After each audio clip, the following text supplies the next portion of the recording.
Thank you very much, Carl. Greetings from San Francisco, California. Good morning, good afternoon, good evening to all of you. First and foremost, I'd like to thank King's College London for arranging this webinar and allowing us to introduce the topic of nuclear forensics. A little bit of background. I I've worked in nuclear security my entire professional career. I started at the Lawrence Livermore National Laboratory in the mid-1980s at the height of the Cold War and supported the nuclear testing program at the time in terms of radionuclide migration and containment effects, then moved into cooperative threat reduction. And this gave rise to using this concept of signatures to identify the origin and source of nuclear materials that then gave rise to nuclear forensics. I had the great privilege in 2010 to be recruited to the International Atomic Energy Agency, where I had a tenure that lasted for 11 years, and I had the privilege to lead the nuclear forensics and radiological crime scene response team there. And we worked with our international partners to develop nuclear forensics as a viable tool for states to meet their nuclear security responsibilities. Then it was a privilege to accept a visiting senior research fellowship with King's College London. And I'd like to thank Carl, Chris Hobbs, Sally Horsepole, Hannah Mulvey, and my great friends and colleagues there who I'm embarking on this great collaboration with. So with that, a little bit of background. The other thing I would also say is that while my name is on this title side of nuclear forensics, there are many, many others, and I know because it is a community, some of them are on this call, who have contributed to the development of nuclear forensics. And this is very much the idea of a community and also this idea of a culture, that this is something important. And so while I'm giving today's webinar, there are many, many others that have contributed formidably to developing nuclear forensics. And then lastly, I think it's also important to highlight nuclear forensics. As you'll see, we've accomplished a lot in the past 10 years, and nuclear forensics really has emerged. And I think when we look at nuclear security, in the past, it was more focused on the idea of physical protection of nuclear materials, guards, gates, and guns, and that sort of thing. But it's a more nettlesome problem in terms of material outside of regulatory control. And I'm very, very pleased that King's College is moving in this direction, of course, in culture, but also in radiation detection and nuclear forensics and other topics. And my thesis today is going to be to maybe take some lessons learned from the tumult that we've all been going through the past year. I know to my European friends and colleagues, it's still a very uncertain time. In California, things are easing a bit, but I think the idea here is that this idea of national preparedness, I think nuclear forensics has lessons for the way states have approached COVID response, and then vice versa. When we have these national priority events, I think that there are questions that can come back to benefit nuclear security and nuclear forensics. And so that's really my purpose here today. So going forward, let's see here if I can get this going here. Oh, there we go. So the idea here is to harvest some of the new results that we have for nuclear forensics. And so what we would like to do is become familiar with nuclear forensics in the context of prevention and also response to the threat of nuclear and other radioactive material out of regulatory control. We use this funny acronym MORC, but that's how we refer to the threat of nuclear materials, if you will, loose in the socket. So what we'd like to do is introduce nuclear forensics as a versatile tool for states to meet their nuclear security responsibilities. It is nuclear security, it's a state's responsibility, and internationally, we want to, of course, provide compatible tools for states to help in this regard. Then we'll also talk a little bit about the threat, emphasizing that nuclear forensics is not a contingency. We're going to highlight some case studies. This is always where there's a lot of interest. I'll speak to those cases that I can. Some of these cases are the prerogative of individual states' prosecutions, and in some cases we can't talk about them, but in other cases the states have given us permission to use them, and there are considerable lessons learned. And then we also want to demonstrate how nuclear forensic science, this idea of science, can promote a common dialogue and advance nuclear security practice globally. So one of the things that I've always been interested in is that the world to date has avoided the terrorist consequences of nuclear and other radioactive material out of regulatory control. And the question is why? Of course, we certainly are confronted with a specter of terrorism, unfortunately, almost monthly. And of course, we have these seminal events, of course, the September 11th attacks. We've had, of course, the 2005 attacks in London and others, but we've not really had the aftermath of an improvised nuclear device or radiological dispersal device. Certainly for my friends in the United Kingdom, the Litvinenko case in 2006 was certainly a very important event, but of course it wasn't a mass casualty event. So the reason really that I would come up with why we haven't had the terrorist consequences of nuclear and radioactive material outside of regulatory control is that it's a material problem involving robust signatures. So if we can protect the material and use inherent signatures in those materials, nuclear, radioactive materials, the uranium, the plutonium, the cesium, the iridium, the cobalt, we have means of detecting them either by decay or by counting atoms. And so we have signatures and a means to actually corral them. I think the other thing is the majority of states in the international community take their nuclear security responsibilities seriously. And this I certainly saw during my 11 years at the IAEA.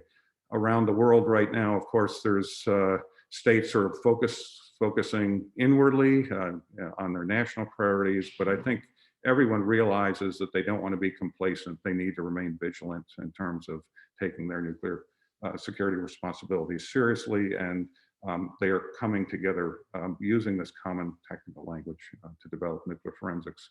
There are now also national laws, international legal instruments that manifest expectations, and we'll talk about some of these to include the amendment to the Convention on the Physical Protection of Nuclear Material that obligates state parties to criminalize offenses of material outside of regulatory control.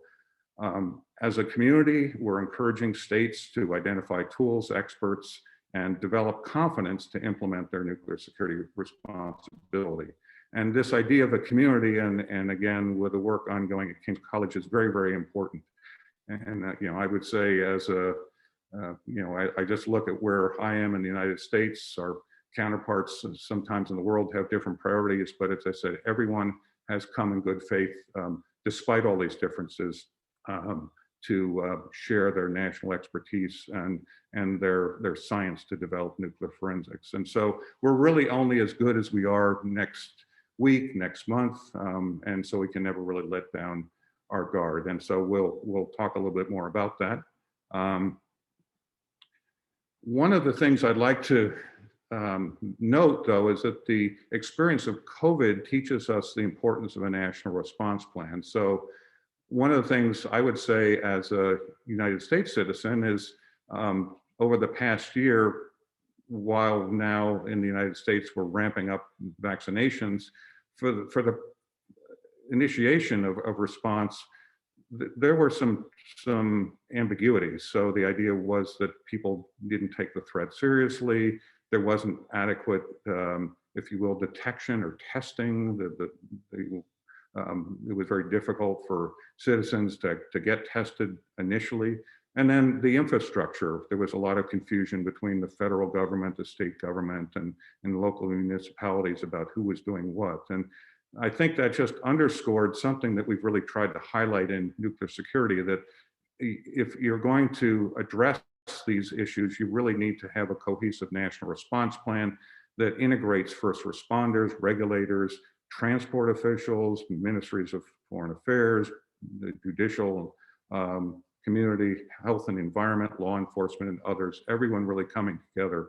And in the case of nuclear security, nuclear forensics is very much at the center of this. And one of my key theses here is that everyone who's involved in nuclear security as it incorporates nuclear forensics needs to understand how his actions have a role sort of downstream. Some of these investigations may take more than a year. And so everyone needs to understand, again, how the actions they take can ultimately influence the nuclear security conclusions that we come to. So what we're going to do is discuss the terror threat, weapons of mass destruction, and some factors affecting the weapons of mass destruction. So we're going to get on our Menti program and enter 14, 17, 65, 65. So I'm going to try and do this myself and see what happens. So.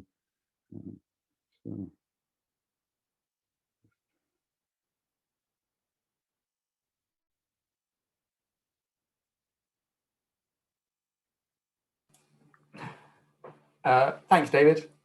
Just to say thanks to everyone who's already put their numbers in, and we have the following word cloud.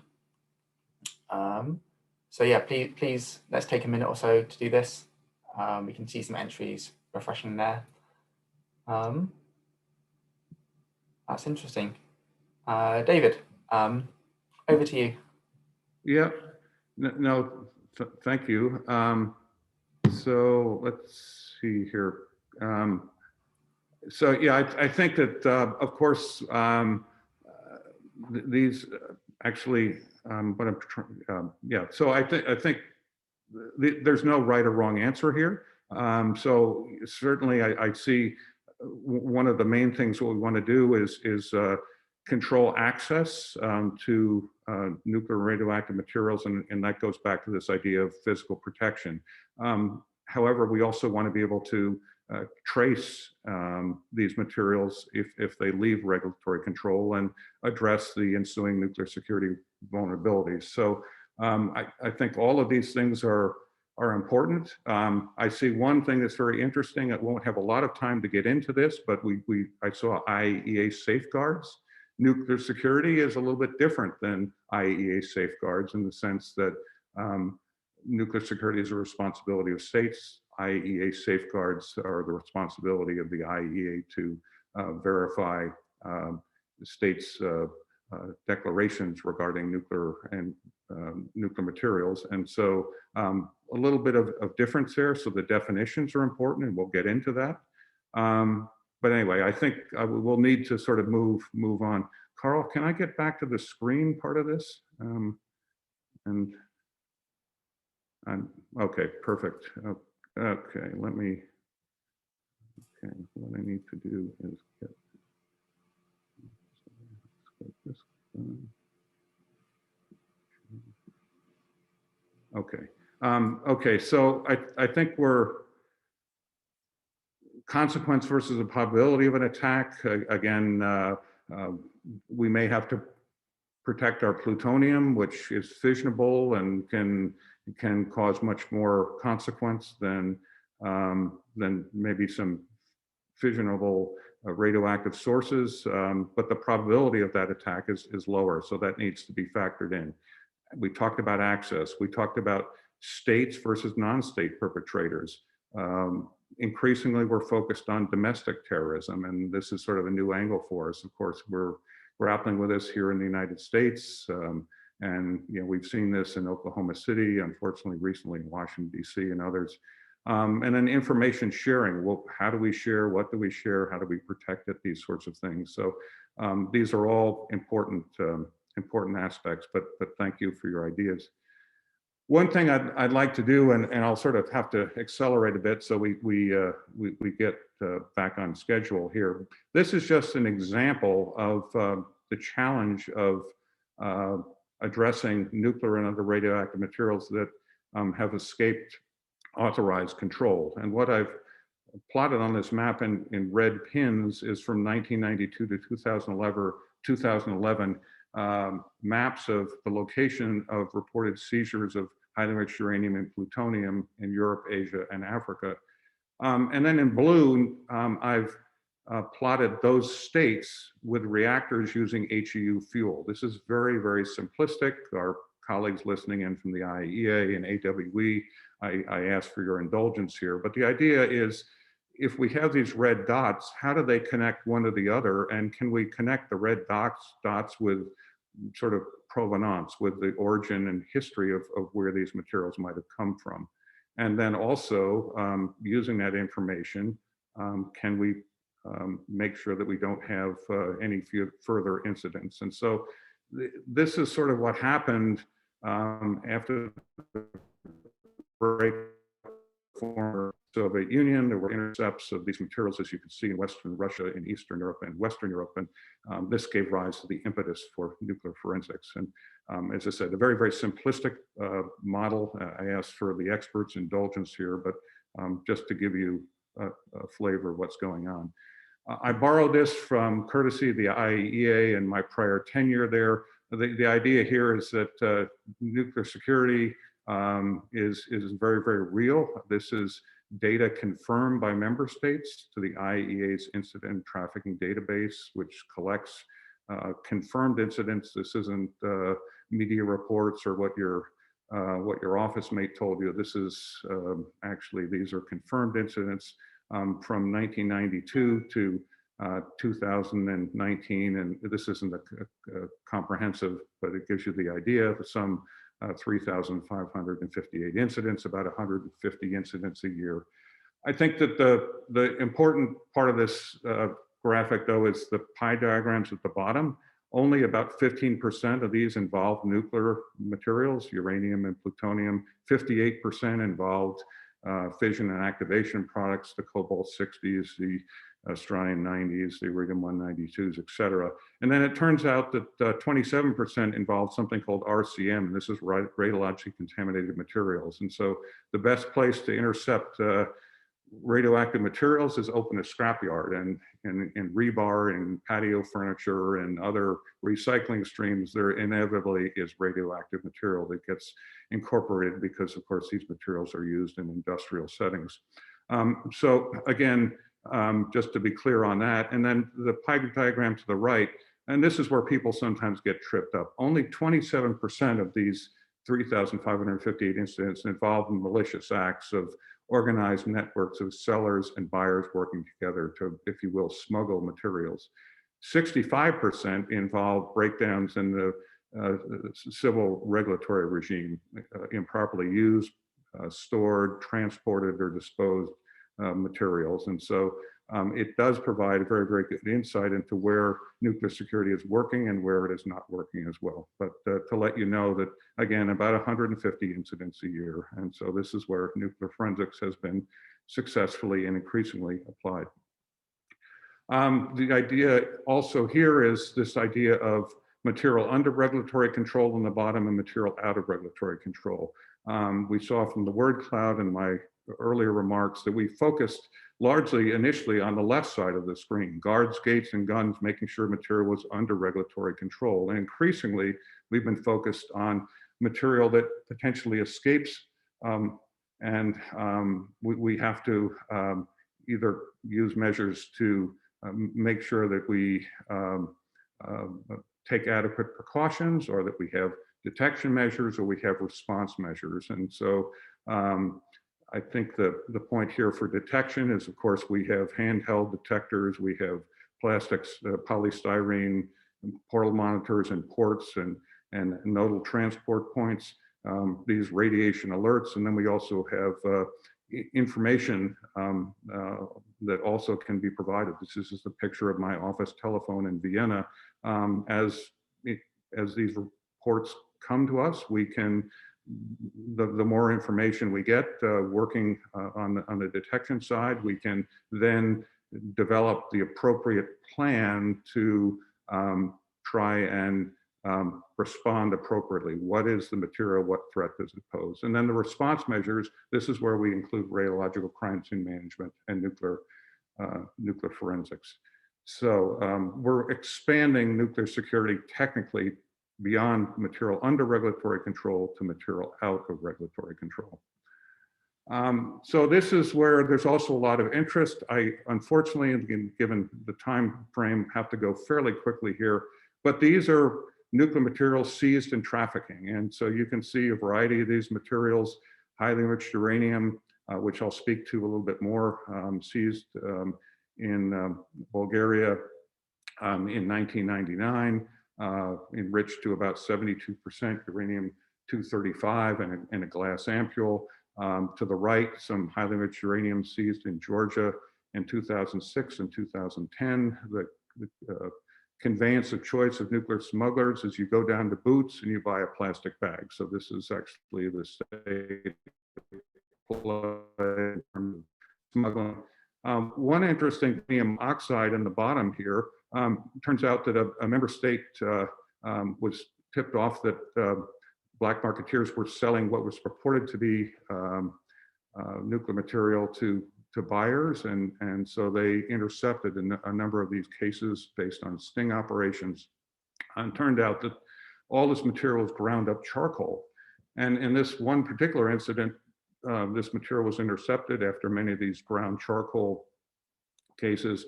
This vial was brought back to the police station, put up on a shelf, and about a month later, somebody walked in with one of these belt radiation pagers, and the thing actually alarmed. And this actually turned out to be enriched uranium oxide. And so this is what you don't want to have happen. This is why you want to have a plan and this national response in place so that you consistently and with high confidence pursue the right procedures so that you avoid exposing the public, in this case, law enforcement officials and others in this police station. But this was, again, a very, very important lesson learned for us.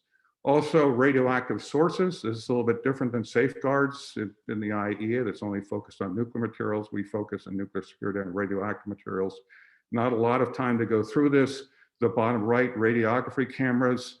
This is a iridium-192 source that was confiscated from a high-density apartment complex. Of course, a lot of oil and gas exploration in Malaysia, and somebody knew that this material was valuable, if you will, and it might have some resale value. So the individual took it home, and of course, there was a great health consequence to this. I don't think that many people got exposed in the apartment complex other than the person who was actually involved in stealing this radiography camera. So again, we'll go back to technical and procedural priorities for nuclear security practice. We go back to Menti. It's the same code as before. I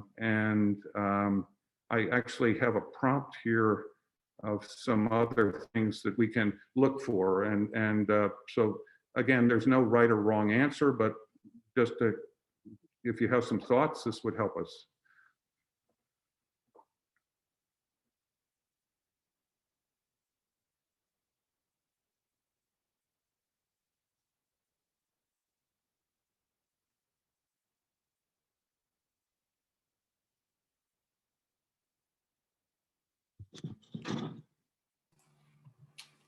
Excellent, thanks, David. Just to say the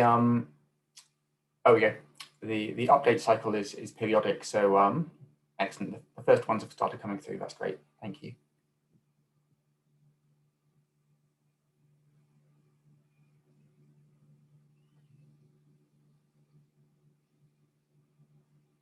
No, these are really all very, very essential. I think one of the things someone has contributed that's very important, sort of the punchline of this talk, is connections to law enforcement. So we're taking nuclear science and mating it to the needs of law enforcement. That's easier said than done, but then also working within national laws and regulations also pops up here as well.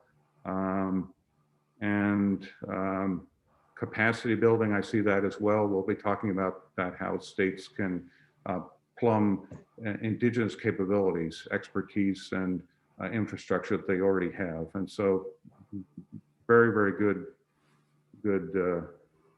inputs here. So information sharing, as I said before, let me see if I can. Thanks, Dave. So I stopped that. Hopefully that wasn't premature. Oh, no, I think we're fine.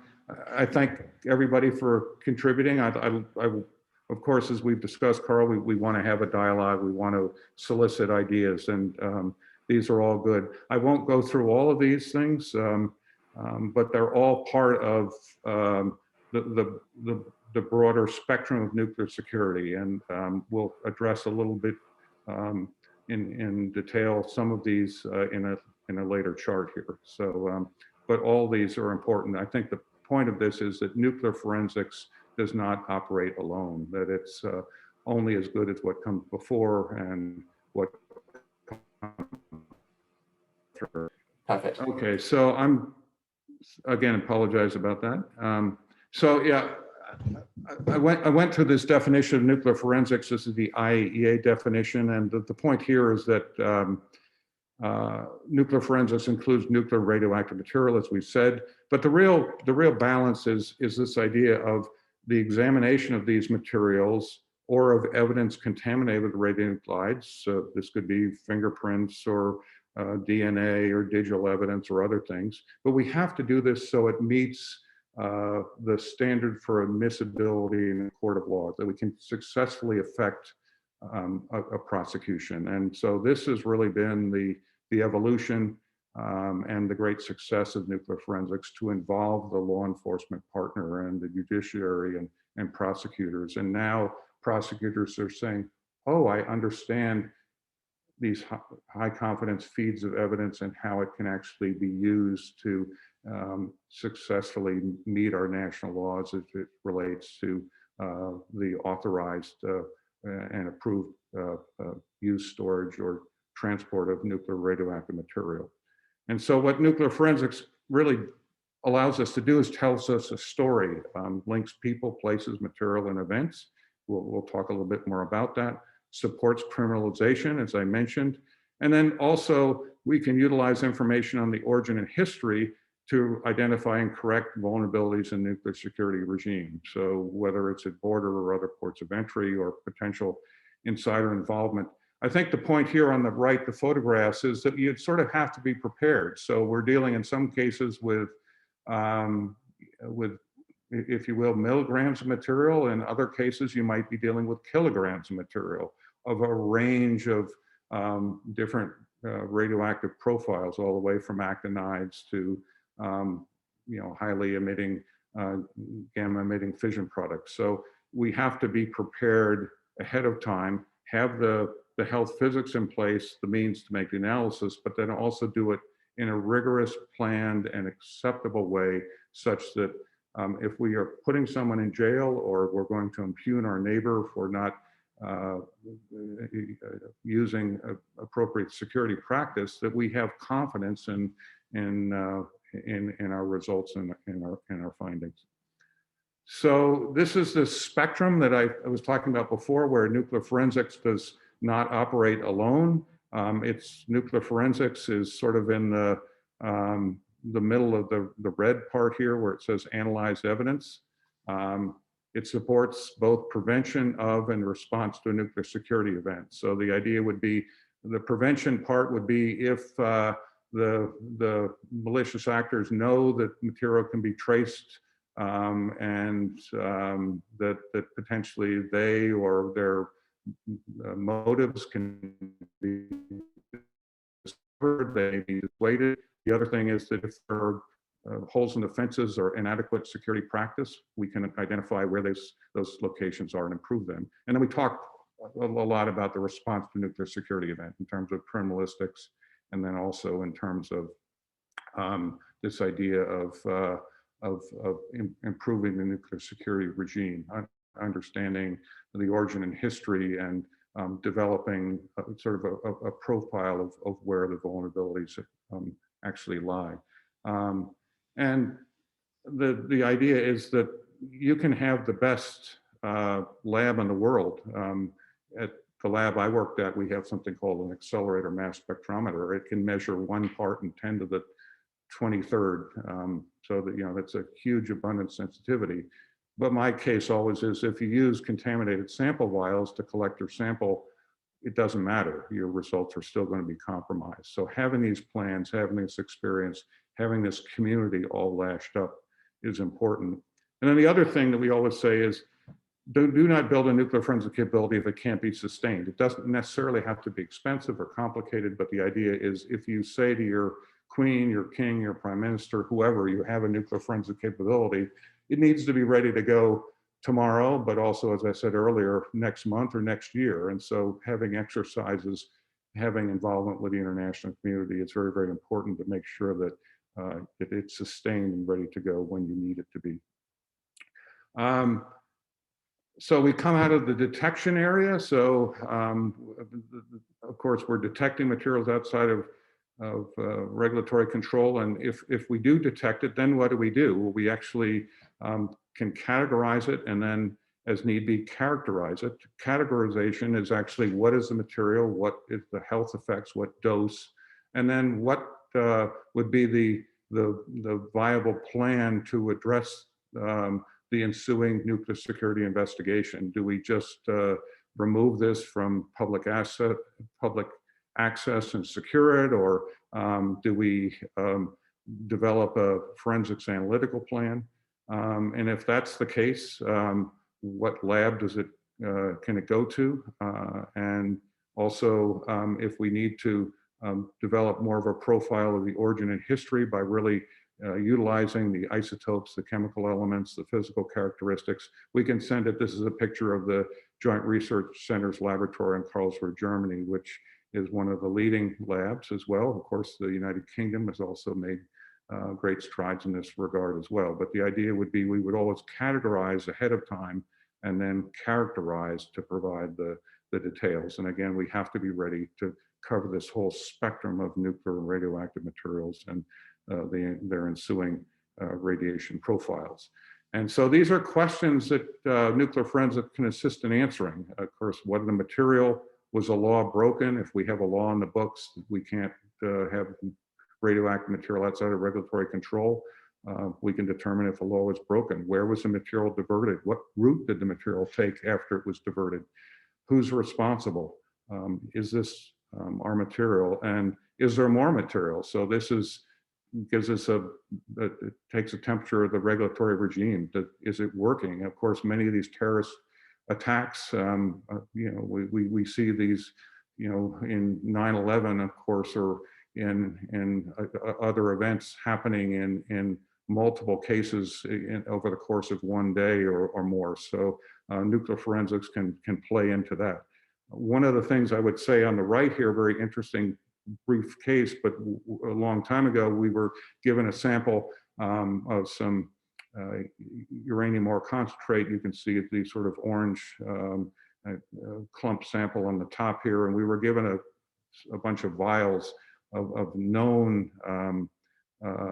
origin, and we were asked to compare the sample in question with the knowns. And of course, based on the color and the texture, you can make some assumptions, but it turns out when you do the nuclear forensics analysis, the sample in question didn't match any of the knowns. So it turns out that there's not one silver bullet, there's not one signature that can provide with absolute certainty. And so this is why it's very, very important to bring subject matter expertise and develop a plan working in concert with the lead investigator.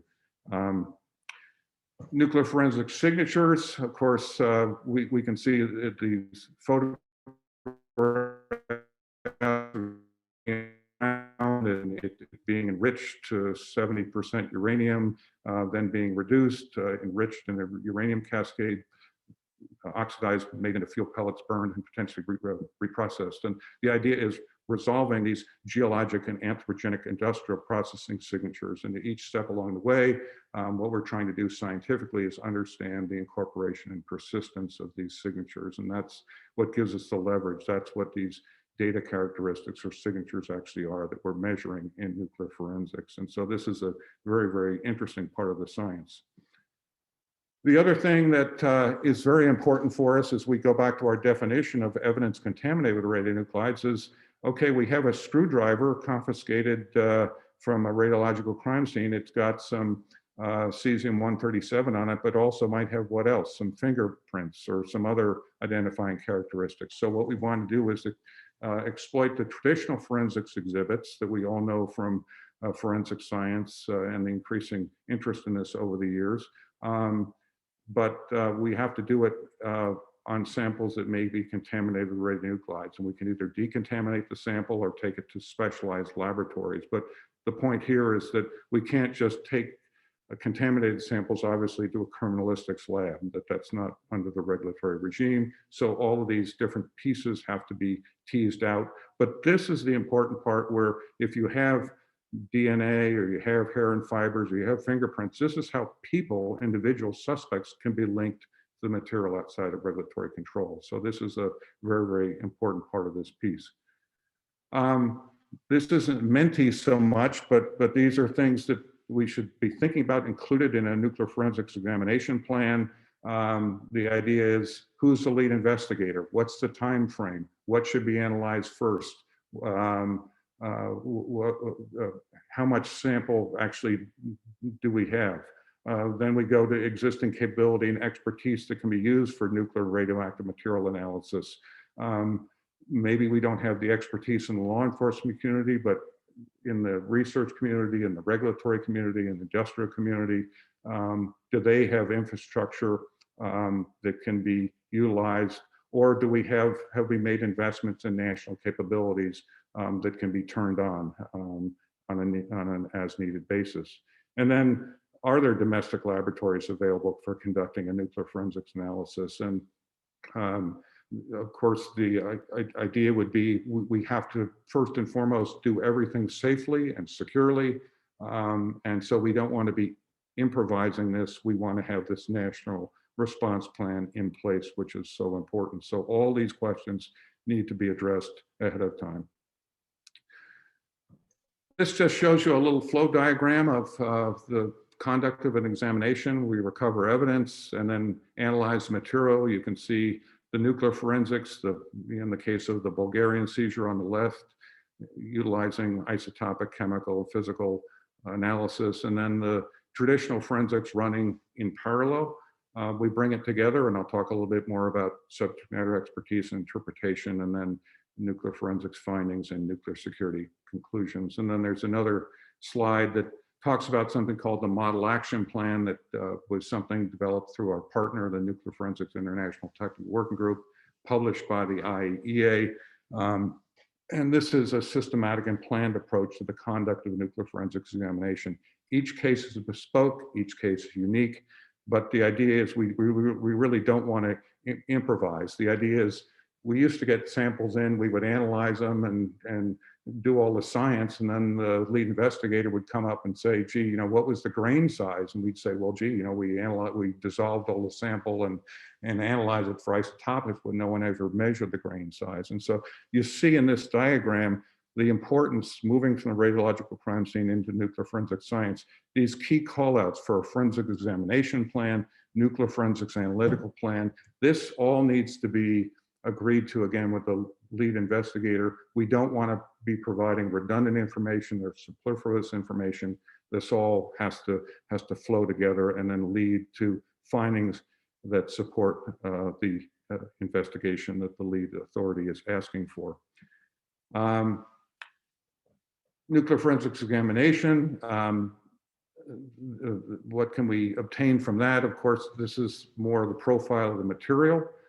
The traditional forensics, as I alluded to before, potentially the suspect side of it, the human side of it, and then what are the requirements for it? And this has been the biggest challenge, is we have nuclear laboratories and we have forensics labs, and finding that synergy and that interface between the two is very, very important. And so that's something that some states have made investments in, and others are taking advantage of the existing capabilities, but understanding the sort of choreography of how we can mate the nuclear forensics with the traditional forensics examinations.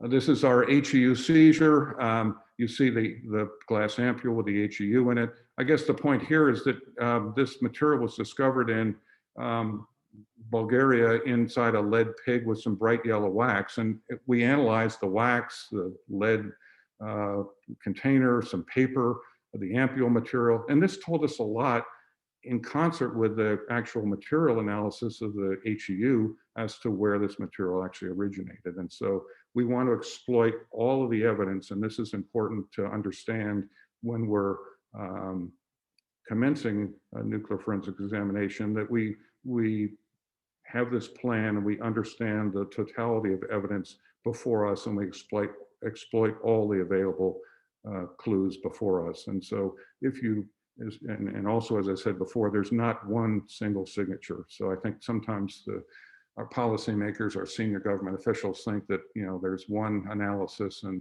we have one spreadsheet on our computers that we can determine the origin of this material, and that's certainly not the case. It's a deductive process. We're always exploiting new clues and moving forward in this endeavor.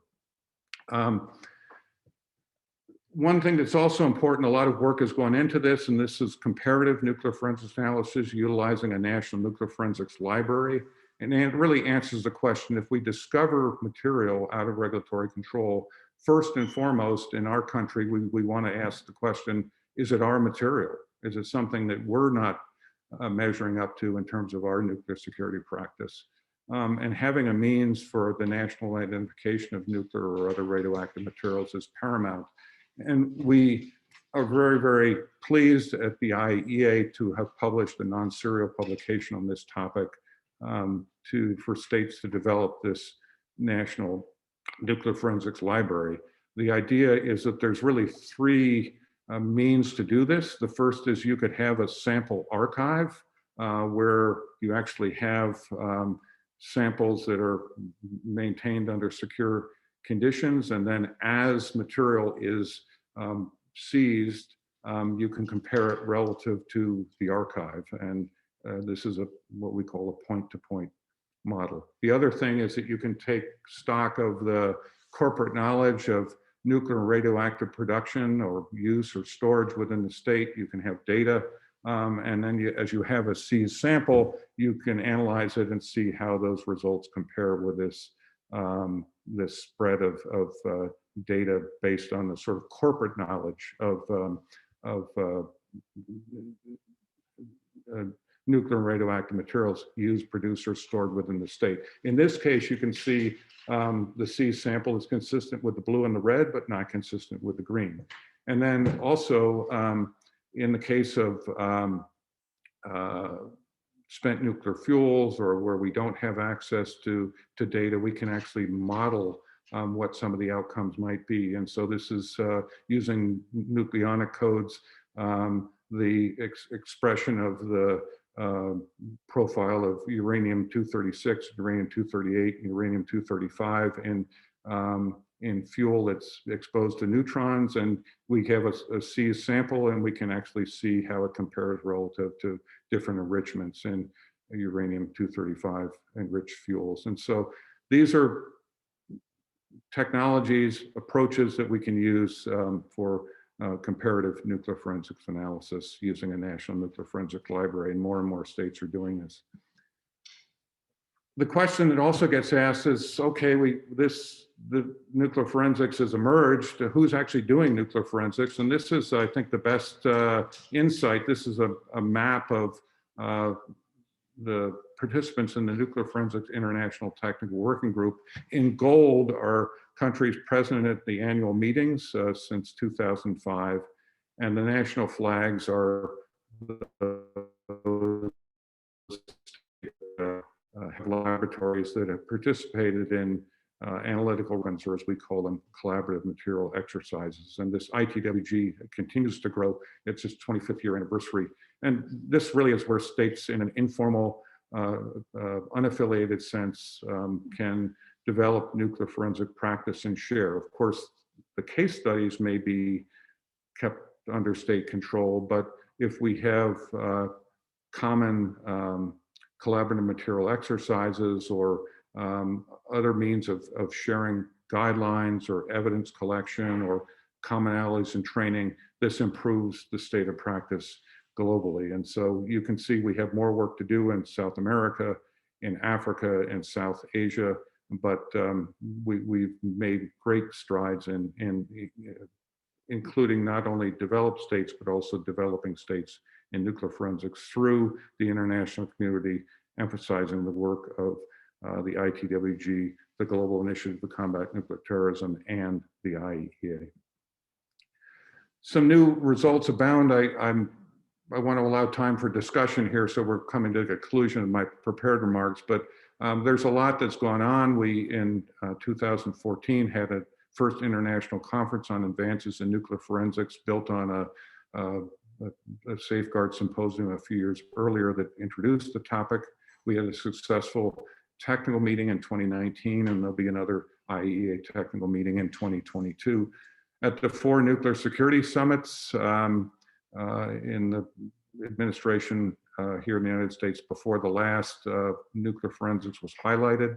10-year anniversary of the Global Initiative to Combat Nuclear Terrorism, led by the United States and the Russian Federation, emphasizes nuclear forensics. 25th anniversary of the ITWG, ministerial conferences that have focused on nuclear security and highlighted nuclear forensics.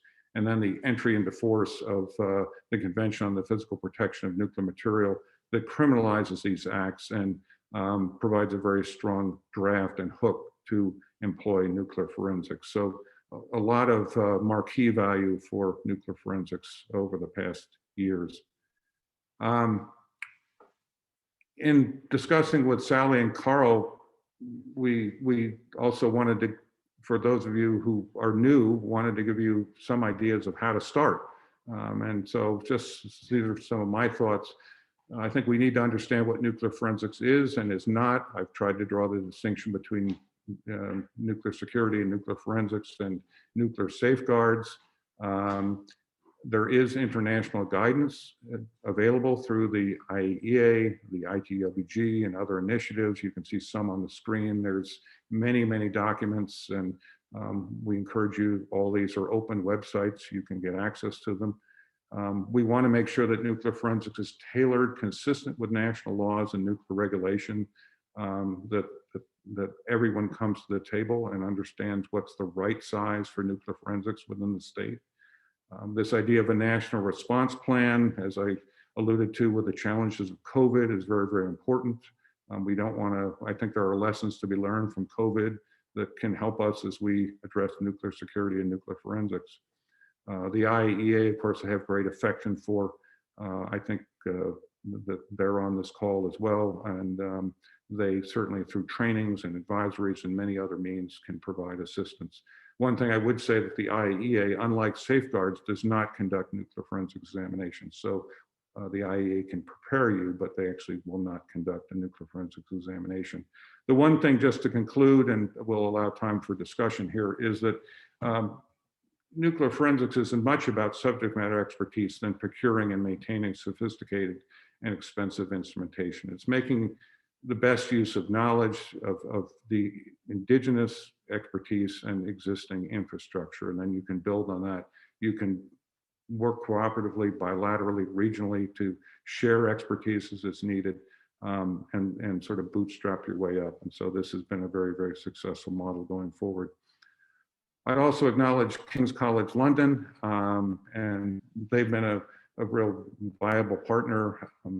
Carl and Sally and Hannah and Chris in their endorsement of education and research, support to international efforts, including those at the IEA. And so I'm very pleased to now be working with them to address nuclear forensics and material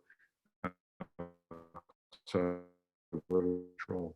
So I think we have a few minutes for questions, and I think I'll turn it over to Carl. This is my handle, and please, this is all about being interactive and being a resource. So please don't feel shy to reach to me by email or by telephone or text. I'm here for you. So with that, I thank you very much. Thank you, David. That was very informative, an excellent breakdown. So thank you so much for that. I know we started a little bit late, so if I say we'll speak for hopefully 10, 15 minutes or so before we call it, I realize people have day jobs as well, but that was really clear. So thank you so much. We have some questions. So ladies and gentlemen, if you would like to ask any more questions in the time we have, please do use the Q&A button rather than the chat function as well. But David, I think for the first question, comes from Heinrich Horn, who sends his greetings. But he was wondering if you could expand a bit more on the sustainability of domestic forensic capabilities. Considering the low frequency of events in some states, what are, in your opinion, the best ways that states can ensure they maintain the necessary competency and capabilities required effectively to respond effectively to a nuclear security event involving MORC? No, thank you. Excellent question. And of course, I thank Henrik for the question. You know, I just go back to how we actually developed nuclear forensics, and I speak to my own academic training and bias. I'm a geochemist, but it was really using the science. We use science using isotopic chemical, physical signatures. A lot of us had training to study plutonic rocks and volcanic rocks and meteorites and extraterrestrial materials with this idea of the origin and history of the solar system. We then went into these national labs and had the experience during underground nuclear testing of understanding the chemical controls on the manufacture and testing of nuclear materials. And so I think the idea is that, you know, we can use academic research, we can use industrial research as it can be shared, we can use other technical forums to keep us sharp, develop new understandings, develop new clues. I think the point I always come back to is we don't have to make singular investments on a mass spectrometer that only gets used in the time of a nuclear forensics case, which, as the question alludes to, is infrequent. But maybe that mass spectrometer is involved in quality control, or maybe it's used also for safeguards analysis, or maybe it's used for you know, medical research or other things. So the idea is that it's sort of leveraging the science, leveraging the subject matter expertise, and leveraging the infrastructure. But we do not recommend making and sometimes at the IAEA, when I was there, delegations would come in, and this is all about, again, as the question appropriately says, about sustainability. It's only as good as the machines are oiled and used and return high confidence results, and then we can apply them as we need them to nuclear forensics cases. No, thank you, David. And I know certainly during the rehearsal you mentioned, particularly in a time of crisis, that is not the time to be handing out business cards. No, absolutely. Yeah, absolutely. So I think that this is always comes down to this national response plan. And I have a FBI colleague who I won't, he's a great man, and some of you on the call know who he is, but, you know, he always said, you know, at the crime scene, you don't want to be handing out business cards. And this is the case. And particularly with this disparate community where we have so many different people, we have nuclear scientists, regulators, forensic scientists, law enforcement. It's a polychromatic group. And so we want to make sure that we have that all straight ahead of time. And doing the science, having exercises, being involved with the international community, these are all means to keep us viable when we need it. No, thank you, David. I guess I've got a couple of questions in, so thank you so much for those already.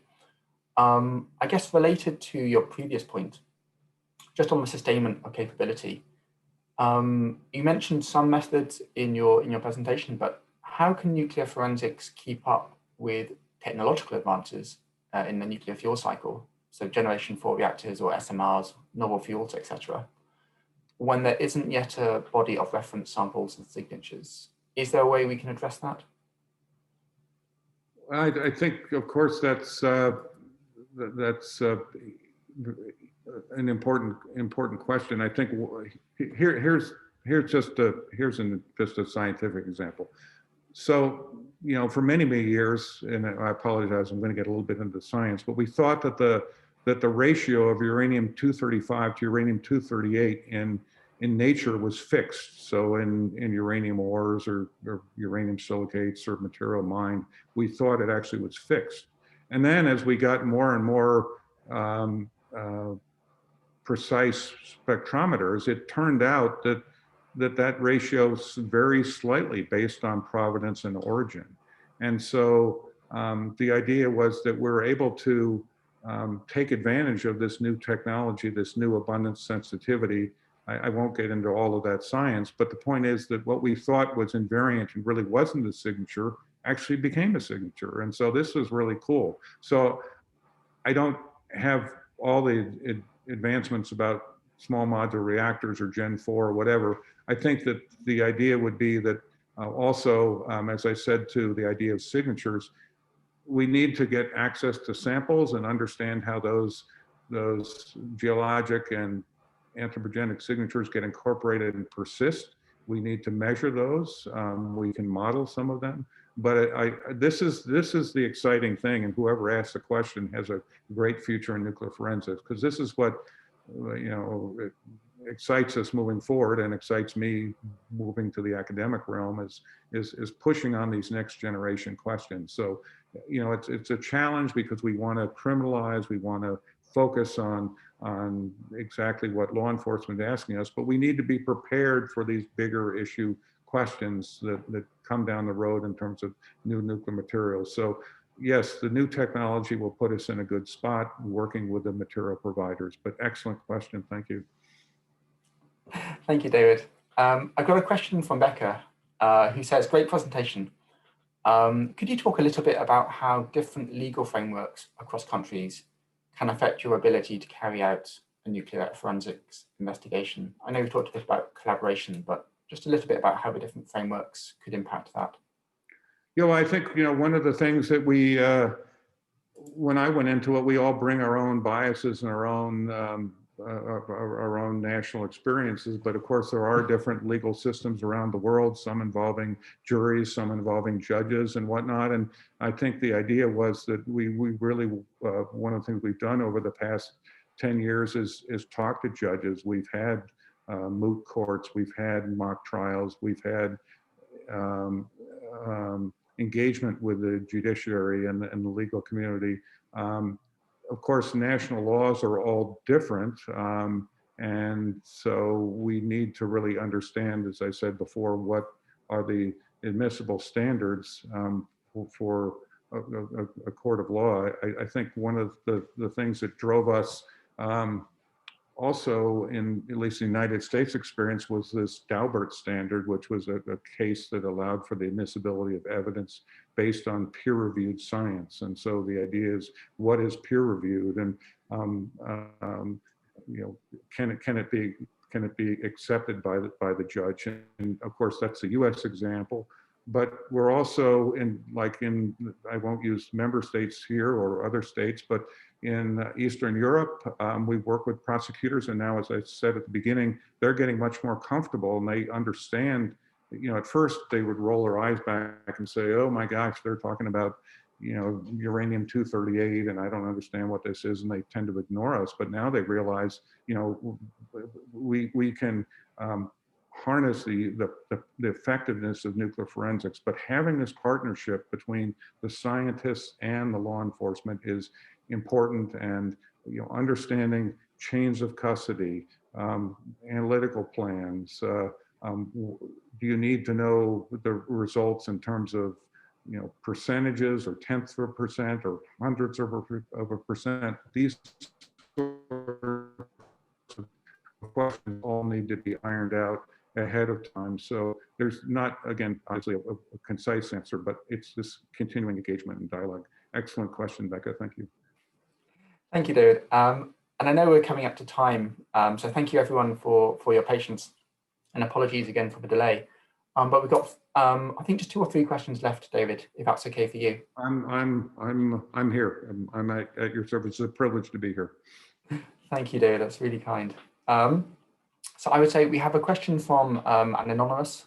How do you think the COVID has impacted the ability to increase capabilities globally? Could you recommend a way in which we could achieve moving forward, rather? Well, I'm going to improvise. I think, of course, this is a challenging time. I think this does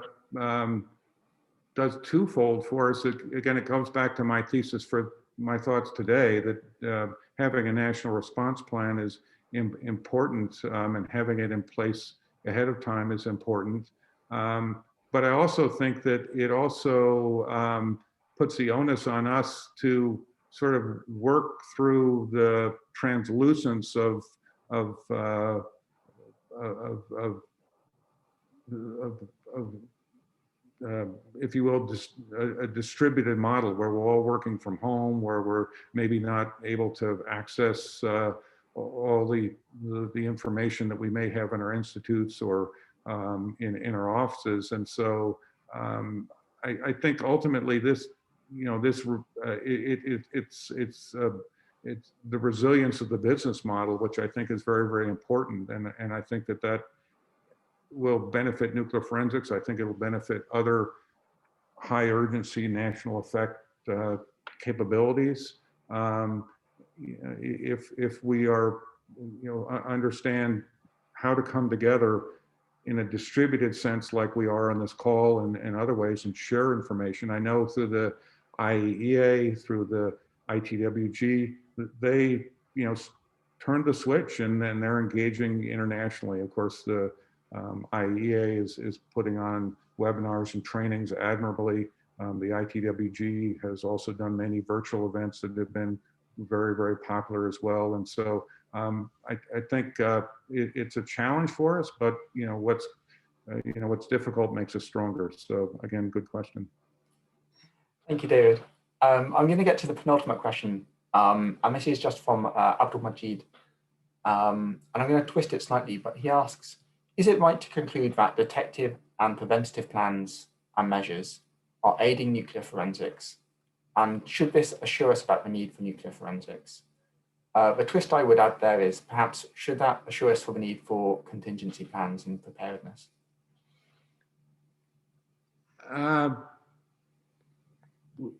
Just so I can think about this, maybe it's like rephrase or refresh. I think absolutely. Sorry, David. I think it's correct to conclude that there should be confidence in nuclear forensics, and should this assure us for the need for it. But actually, I would sort of maybe suggest that should be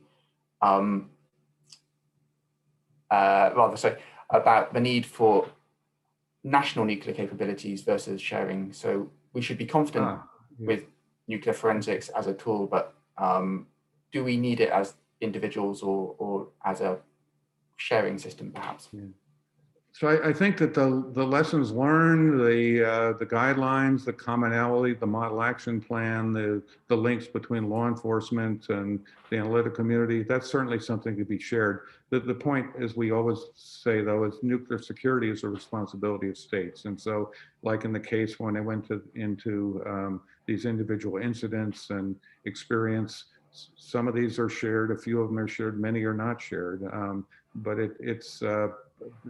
it all depends on what the state really needs. The other point is that we have seen that we've really tried to build through nuclear security support centers and centers of excellence where states can build collaborations. And I know in the case of I'll just use one member state, in Hungary, for instance, they've developed capability and then spun off collaborations extra the IEA and involve many, many others. And that's a very, very good model because it's peer-to-peer and promotes capabilities within each. But ultimately, nuclear security, nuclear forensics is a responsibility of states, but nobody has to go it alone. A good question. But as I said, I think that there's a little ingredient, both ingredients are important, both centralized as well as collaborations and partnerships. Oh, thank you, David. No, that's an excellent answer. So thank you so much. And I guess just my last question here is from Andre Apostle. He says, thank you, David. Thank you for your very interesting and comprehensive presentation. Hi, Andre. Good to see you. Thank you.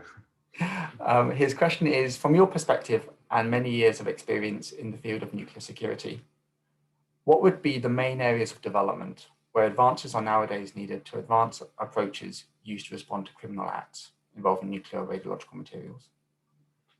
Well, I think that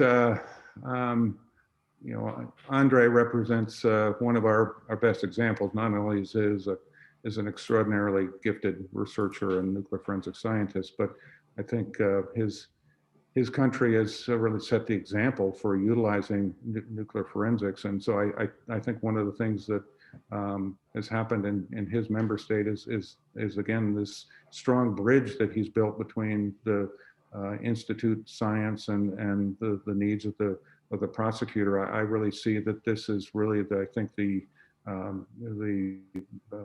future of nuclear forensics. I think what we really want to do is continue to demonstrate how nuclear forensics can really be applied successfully to help states meet their nuclear security responsibilities. And I think the more it's used, the more we understand it and gain confidence in it, all the better. So certainly there's the science part of it, the technology advances, as we alluded to, the excellent question on new materials and those sorts of things. But I think also making sure that it can be used by law enforcement through faster means to collect evidence, faster means of getting samples to the laboratory and doing that in higher confidence, and sort of, if you will, systematizing the entire process. I think this is very, very important. And I know when I was at the IAEA and worked with Andre as well, this was a strong progress. But his state has done a tremendous job. And again, I think we need to continue to utilize nuclear forensics as a vital nuclear security tool. And I also thank King's for moving this direction as well. So thank you, Andre. No, thank you, David, and thank you so much. And I realize we have kept you all, so thank you so much for your time and patience. And David, again, thank you so much for letting us draw on your expertise here. It's been fascinating to listen to.